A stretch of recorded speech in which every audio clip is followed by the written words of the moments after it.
उससे पहले हमारे दोस्त हैं, उन्होंने एक गाना एक और रिलीज़ किया, पहले भी गाने रिलीज़ किए हैं, वो काफ़ी अच्छे थे, सुनने लायक थे। और अभी उन्होंने बिल्कुल एक दिन पहले वो गाना उनका आया है। और अगर आप देखना चाहते हैं, सुनना चाहते हैं, तो लिंक जो है डिस्क्रिप्शन में मौजूद होगी, उसको क्लिक करें, वहाँ पे जाएं और कमेंट्स में #DVR लिखना मत भूलिएगा। वो हमारी हेल्प आउट हो जाएगी। वो किस तरह, वो एट द एंड आपको सरप्राइज़ देंगे, बताएंगे किस तरह। लेकिन जितना हो सके वहाँ पे विज़िट करें और कमेंट सेक्शन में जाके #DVR लिखें प्लीज़। और और लाजमी उनको, अगर आपको पसंद आया तो लाइक करें, नहीं बिल्कुल पसंद आया तो फिर भी देख लें एक दफ़ा ओपन करके। देख लो यार।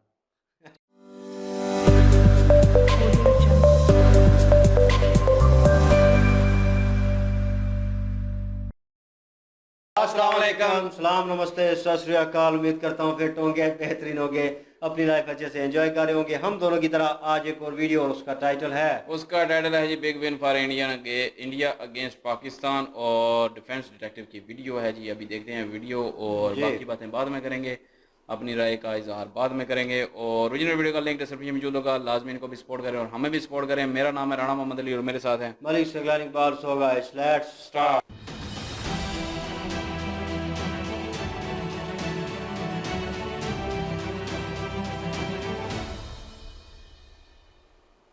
इस वीडियो में बताई गई सारी जानकारी पब्लिक प्लेटफॉर्म पर उपलब्ध है। इसमें ऐसी कोई जानकारी नहीं दी गई है जिससे हमारे सुरक्षा बलों की गोपनीयता भंग होती है। डिफेंस डिटेक्टिव सेना का सम्मान करता है और उन्हीं जानकारियों के आधार पर काम करता है जो सार्वजनिक रूप से मौजूद हैं।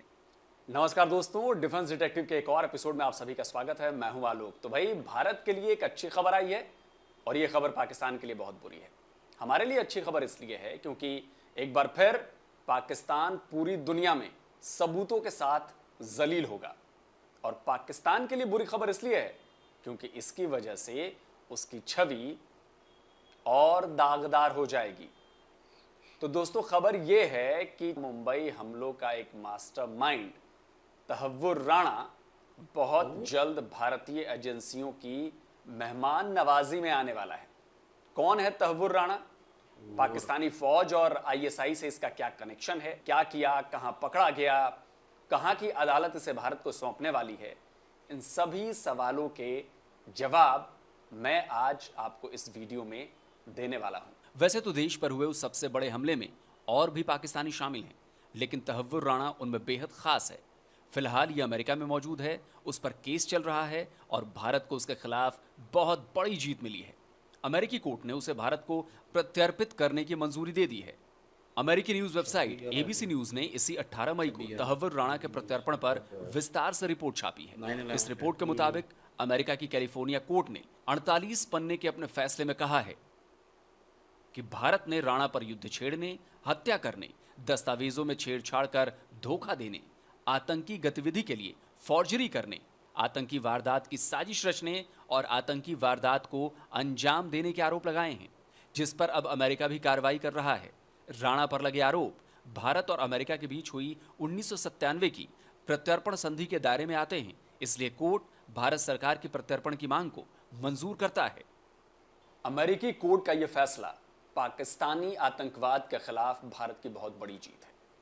राणा की तरफ से इससे बचने के लिए कई नौटंकियां भी की गई, पर कोर्ट ने सबको खारिज कर दिया।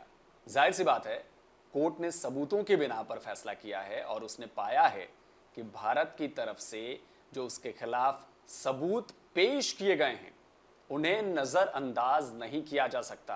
और इसकी पूरी साजिश ज़कीउर रहमान लखवी ने रची थी। लेकिन किसे पता था दो और मास्टरमाइंड मुंबई से करीब 13,000 किलोमीटर दूर अमेरिका के शिकागो में छिपे हैं। ये दो आरोपी थे, डेविड कोलमैन हेडली और तहव्वुर हुसैन राणा। ये दोनों पकड़े गए थे, लेकिन मुंबई हमले के आरोप में नहीं, बल्कि डेनमार्क के एक अखबार के ऑफिस पर हमले की साजिश के आरोप में।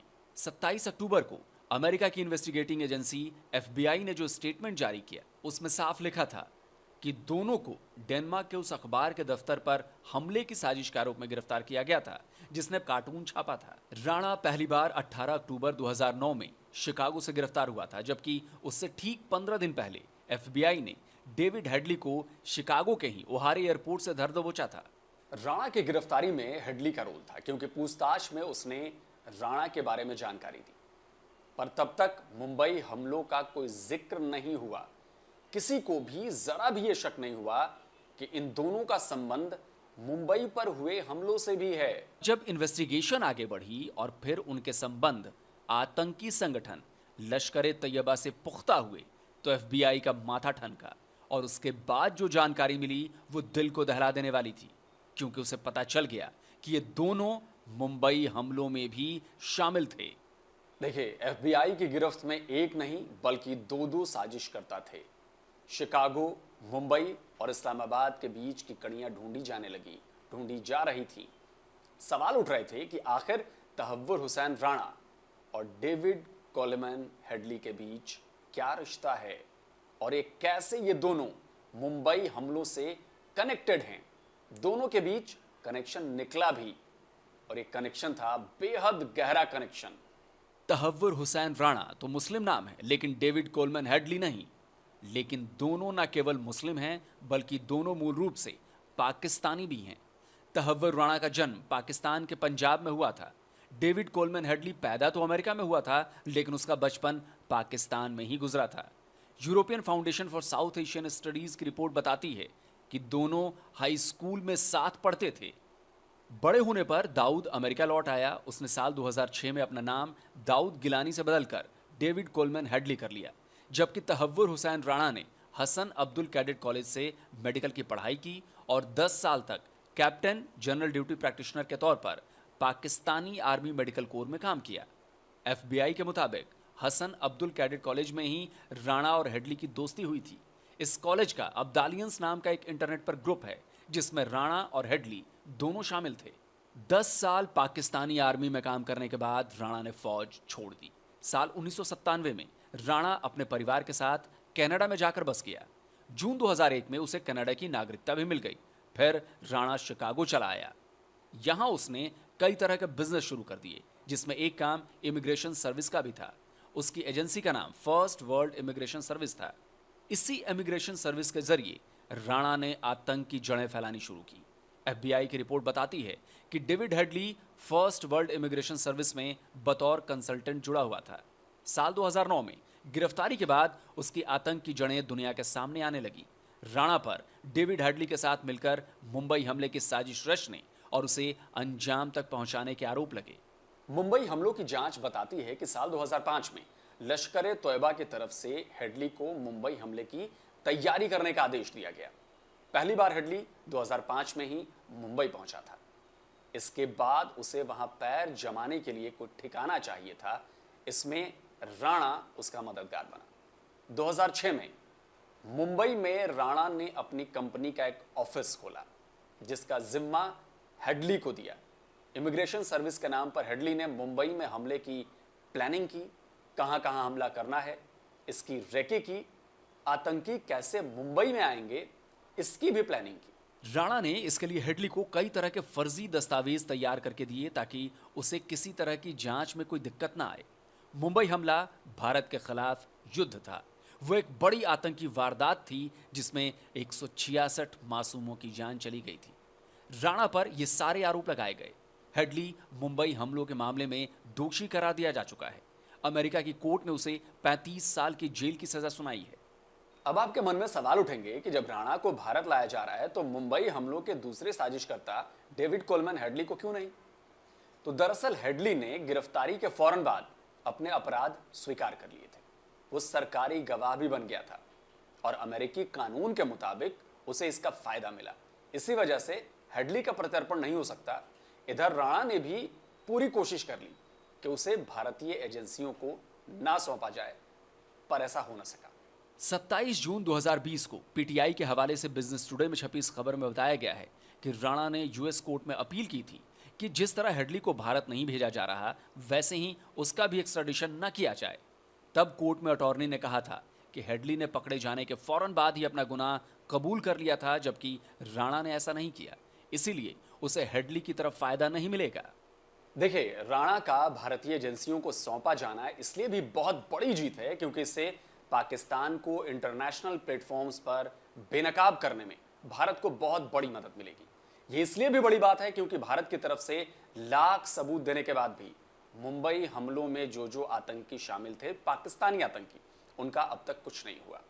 कसाब तो चूंकि जिंदा पकड़ा गया था, उसे भारतीय कानून के मुताबिक सजा भी हुई, लेकिन उसके जितने भी आका पाकिस्तान में हैं, वो पाकिस्तान की सरपरस्ती में हैं, पाकिस्तान उन्हें पूरा सपोर्ट करता है। इन्हीं में से एक है साजिद मीर। लश्कर कमांडर साजिद मीर मुंबई हमलों के मास्टरमाइंड में से एक है।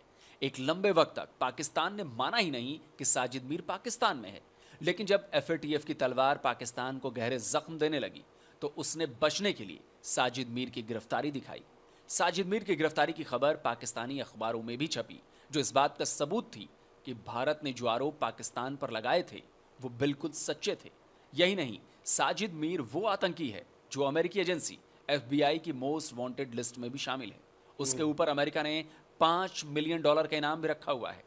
FBI ने भी शक जताया था कि साजिद मीर पाकिस्तान में छुपा हुआ है, लेकिन पाकिस्तान इससे लगातार इनकार करता रहा था और चीन की मदद से उसे ग्लोबल टेररिस्ट घोषित करने के भारत और अमेरिका के प्रस्तावों पर वीटो भी लगवाता रहा था। पूरी दुनिया जान रही थी कि पाकिस्तान ने यह केवल और केवल खुद को एफएटीएफ की मार से बचने के लिए किया था। पाकिस्तान से लेकर तमाम विदेशी अखबारों ने तो इसे पाकिस्तान की चाल बताया ही। European Foundation for South Asian Studies ने भी अपनी रिपोर्ट में इसे पाकिस्तान का दोगलापन करार दिया था।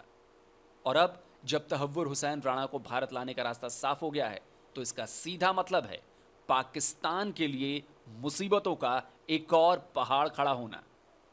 देखिए, एक और बात है, पाकिस्तान अभी अपने सबसे बुरे दौर से गुजर रहा है। राणा भारत आएगा, कई राज उगलेगा, पाकिस्तान के खिलाफ सबूत देगा, तो पाकिस्तान की स्थिति इंटरनेशनल लेवल पर और ज्यादा कमजोर होगी। आतंकवाद को सपोर्ट करने का मतलब है, उसका मसला है, तो जाहिर है कि उसे दूसरे देशों या इंटरनेशनल बैंकों से कर्ज मिलने में दिक्कत होगी। तो जरा अंदाजा लगाइए कि पाकिस्तान का आगे क्या होने वाला है। इसलिए मैं बार बार कहता हूं कि अभी तो आप ट्रेलर देख रहे हैं, पाकिस्तान की पूरी फिल्म अभी बाकी है। दोस्तों, आज के वीडियो में बस इतना ही। वीडियो अच्छा लगा तो भाई इसे लाइक कीजिए, शेयर कीजिए, जिससे देश के कोने कोने तक सच्ची और सही खबर पहुंचे। और जिन लोगों ने अभी तक डिफेंस डिटेक्टिव को सब्सक्राइब नहीं किया है, तो भाई आपसे प्रार्थना है कि डिफेंस डिटेक्टिव को सब्सक्राइब कर लीजिए, क्योंकि इससे आपको हमारे हर नए वीडियो की जानकारी फौरन मिल जाएगी। जल्दी मिलता हूं एक और नए वीडियो के साथ। नमस्कार, जय हिंद।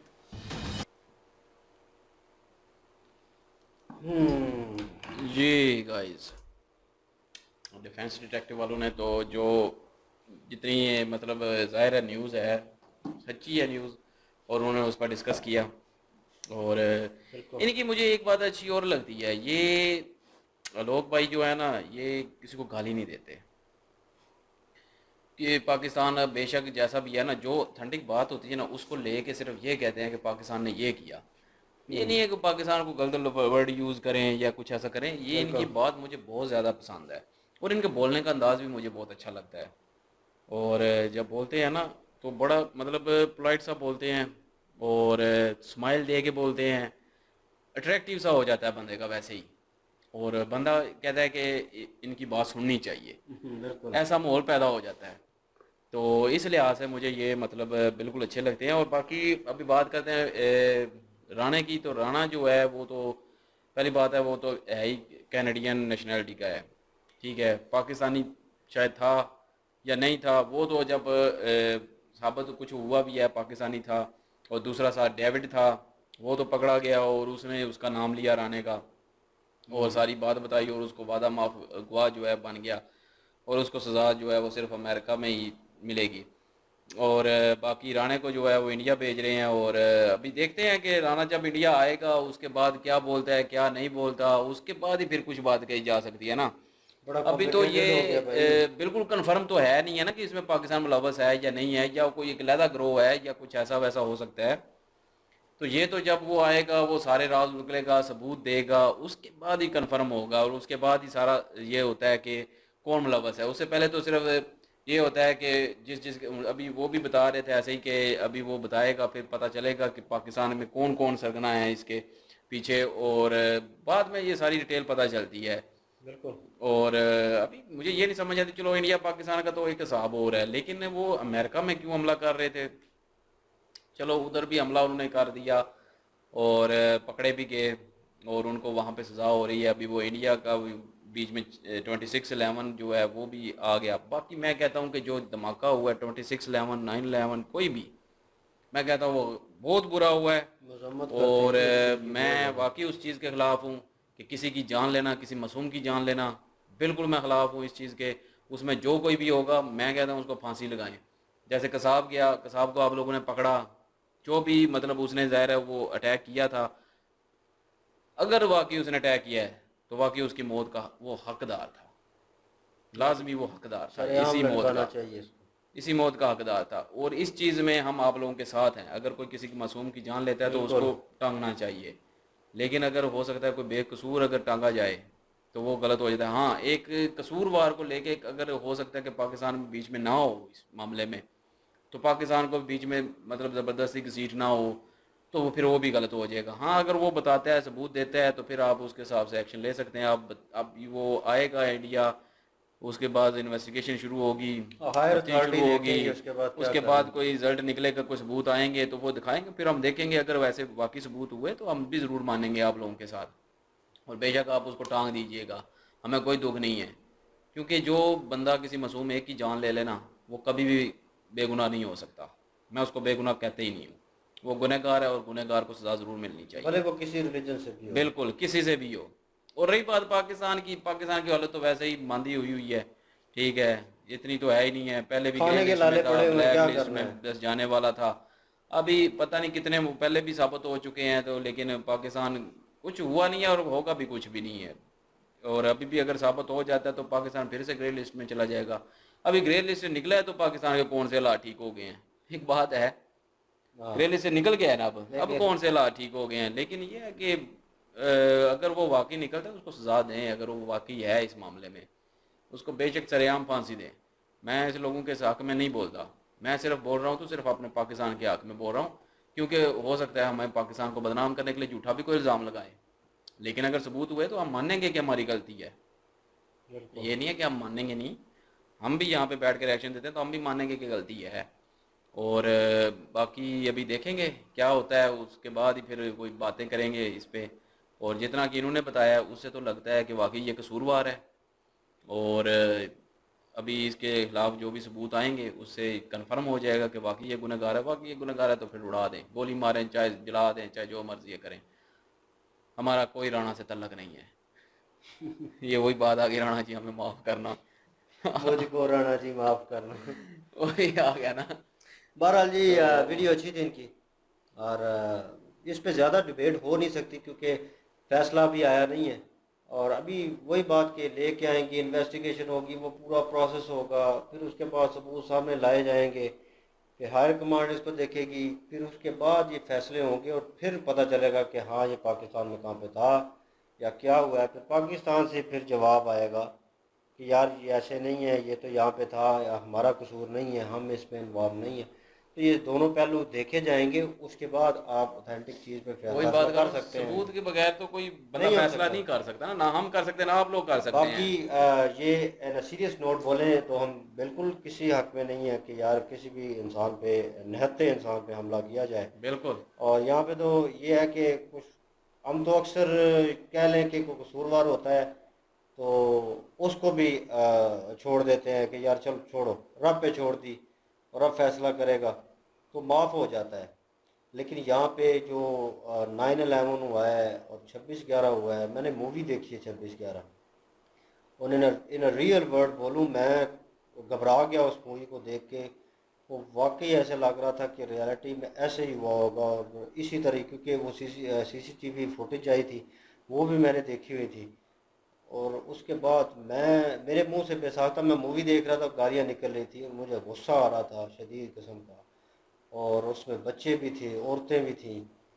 जो कुछ वहाँ पे हुआ वो नहीं होना चाहिए। तो इस तरह के लोग जो हैं वो बिल्कुल सरवाइव नहीं करने चाहिए, उनको सरेआम लटकाना चाहिए और एक इबरत का निशान जो है बनाना चाहिए। वो दूसरा जो वहाँ पे रह गया अमेरिकन, वो लॉ के हिसाब से उन्होंने जो भी किया, लेकिन उसको भी आना चाहिए था। अभी ये भी एक इशू आ जाएगा कि वो वहाँ पे रह गया और ये यहाँ पे है, और ये इन दोनों का एक ही माइंड था, इन्होंने मिलके एक प्लान बनाया और उसको भी लेके आते, बहुत सारे सवाल उठेंगे। और मैं कहूँगा कि कॉम्प्लिकेटेड है अभी मसला जो है, ये है बहुत बड़ा। और लेकिन ये है कि अभी कॉम्प्लिकेटेड है, ये कोई मेरे ख्याल में हफ्ते तक महीने तक कोई बात निकलेगी और उसके ऊपर फिर हो सकता है इनकी वीडियो आए। और जो जैसे भी कसाब पकड़ा था वो इंडिया में पकड़ा था, उसको तो उसको ऑन सजा द हो स्पॉट गई, मतलब सजा होगी, फांसी सजा हो होगी। गई। और इस तरह पाकिस्तान में कुलभूषण यादव भी पकड़ा हुआ है। हाँ अभी वो कहते हैं कि वो इंडिया का जो एजेंट है, तो अगर तो वो साबित हो चुका है तो उसको भी फांसी लटकाए ना। बिल्कुल हम तो किसी दहशतगर्द के हक में नहीं है, चाहे वो इंडिया का चाहे पाकिस्तान का है। बिल्कुल जी, सीधी सी बात है। हर तरफ पीस होना चाहिए, हम तो यही चाहते हैं। और इट डजेंट मीन कि यार हम यहाँ पे बैठ के रिएक्शन दे रहे हैं तो इस वजह से, लेकिन यह है कि जो सच्चाई है उसको भी थोड़ा बहुत जो है ना वो फेस करना चाहिए। जो हक सच पे बात है उसका साथ देना चाहिए। और बहरहाल वीडियो अच्छी थी, और लेट्स सी इनकी नेक्स्ट वीडियो इसके ऊपर आएगी तो हम रिएक्ट ज़रूर करेंगे। और आप अगर हमें नहीं पता चलता तो मेंशन कर दीजिएगा, तो हम ज़रूर रिएक्ट करेंगे। बिल्कुल। वीडियो अच्छी थी, इंफॉर्मेशनल वीडियो थी। और हाँ, अगर आपके पास कोई इन्फॉर्मेशन है इसके मतलब आप कमेंट में बता सकते हैं, हम जी। हमें बताएं, हमें सबूत देंगे, हमें भी पता चले। तो ज़रूरी तो नहीं होता ना कि हम जो है वो पूरी मतलब हर एक बात को पूरी डिटेल से जानते हों। तो अगर आप लोग जानते हैं, आप कमेंट में आराम से प्यार से समझाएं। यहाँ हम भाईचारे के लिए बैठे हुए हैं, आप हमसे बात करें, हम आपसे बात करते हैं। हम कोई अपर तो वाली आया नहीं ये नहीं है कि हम कोई इंडिया के डिस्कशन हो खिलाफ हैं सकती या है। पाकिस्तान के खाली हक में हैं या कोई इन दहशतगर्दों के हक में है, नहीं। हम जो बात मतलब जो देखते हैं उस पर बात करते हैं, जितनी इन्फॉर्मेशन हमारे पास होती है उस हिसाब से। हो सकता है हमारी इन्फॉर्मेशन गलत भी हो सकता है आपके पास करेक्ट इन्फॉर्मेशन हो। आप हमें कमेंट करें, हमें बताएं। जी। और आई होप ये वीडियो आप लोगों ने एंजॉय की होगी। हम लोगों की सहायता करें एंजॉय की तो प्लीज़ वीडियो को लाइक करें, शेयर करें, हमारे चैनल को सब्सक्राइब करें, लाइक शेयर सब्सक्राइब कर दिया करें। और इनकी ओरिजिनल वीडियो की लिंक वो भी डिस्क्रिप्शन में मौजूद होगी, जाएँ विजिट करें, चेक करें, सपोर्ट करें। इंशाल्लाह मिलते हैं नेक्स्ट वीडियो में। अपना ख्याल रखिएगा, दुआ में याद रखिएगा। तब तक के लिए अल्लाह हाफिज़, हाफिज़, पीस।